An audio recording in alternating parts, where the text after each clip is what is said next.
सौंदर्याची खाण असलेल्या या साध्वीची महाकुंभ मेळ्यात चर्चा।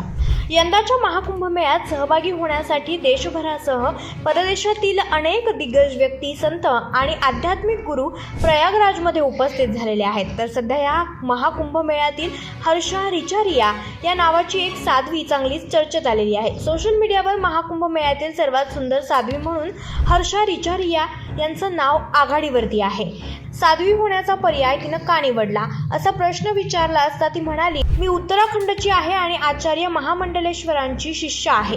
मला जे काही करायचं होतं ते सर्व मागे टाकून आता मनशांतीसाठी हा मार्ग निवडलाय। हर्षा रिचारिया ही निरंजनी आखाड्याशी संबंधित आहे। ती स्वतःला साध्वी तसेच सामाजिक कार्यकर्ता म्हणवते। साध्वी बनण्याआधी ती परदेशात डेस्टिनेशन वेडिंगही होस्ट करायची। या कारणामुळे ती चांगलीच प्रसिद्ध झाली होती। हर्षा रिचारिया सध्या उत्तराखंडमध्ये राहत असून तिचे मूळ घर मध्य प्रदेशातील भोपाळमध्ये आहे।